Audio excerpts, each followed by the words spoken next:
ये कहानी है एक ऐसे गांव की जिसमें एक बूढ़ी औरत और उसका बेटा और बादशाह और लालची वजीर वहां रहते थे। बेटा, मैंने तुमसे कहा था कि ये मछली पकड़ने का काम छोड़ दो और बादशाह के महल में नौकरी कर लो। हर महीने अच्छा पैसा मिलेगा, तुम्हारी जिंदगी बन जाएगी। माँ, मैंने भी तो कहा था कि मछली पकड़कर और उसका कारोबार करके ज्यादा पैसे कमाऊंगा और आपको खुश रखूंगा, मगर आप मेरी बात ही नहीं सुनते। अगर तुम उसी तरह जिद करते रहे तो मैं घर छोड़कर चली जाऊंगी। माँ, मैं बहुत खुशी से काम पर जा रहा हूँ। मुझे रुखसत करते वक्त बरा ना कहूँ। हर बार घर छोड़ने की धमकी देना अच्छी बात नहीं है। आदित्य मछली पकड़ने चला जाता है। दूसरी तरफ बादशाह के दरबार में रामू, मुझे कुछ कीमती तोहफे पड़ोसी बादशाह को भेजने हैं, मगर डाकुओं का खौफ है। रास्ते में अगर हमला हो गया तो क्या होगा?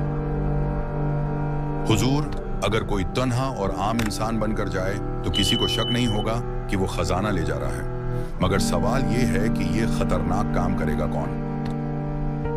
हाँ, यही तो मसला है।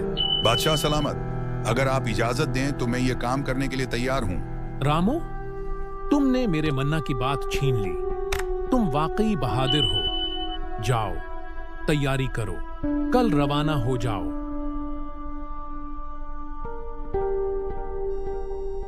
सरदार, कल मैं अकेला कीमती खजाने के साथ जा रहा हूँ। सब कुछ तुम्हारे हाथ में होगा।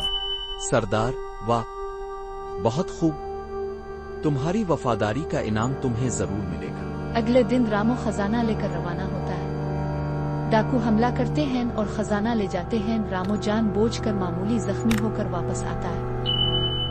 रामू, तुम्हारे हाथ पर जख्म कैसे आए? हुजूर, डाकुओं ने मुझ पर हमला कर दिया और सब कुछ लौट लिया। मैंने बहुत कोशिश की, मगर वो बहुत ज्यादा थे।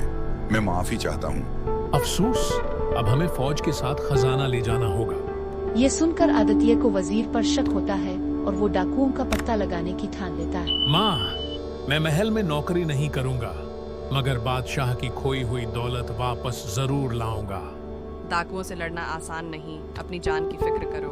बस दहा करें, मैं अपनी जान की परवाह नहीं करता।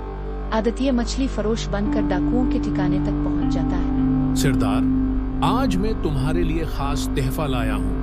मेरी माँ के हाथ का पका हुआ मजेदार गोश्त।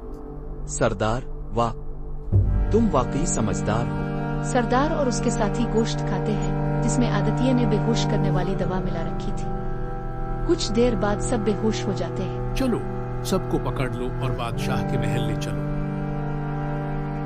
अगले दिन आदित्य, तुमने डाकुओं को पकड़ लिया? ये कैसे मुमकिन हुआ? हुजूर, ये सब रामू की चाल थी। मैंने उन सब को बेहोश करके गिरफ्तार करवा दिया।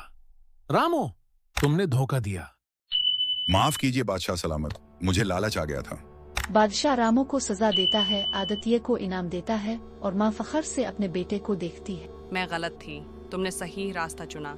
माँ, मैं हमेशा आपकी इज्जत के लिए जीता रहूंगा।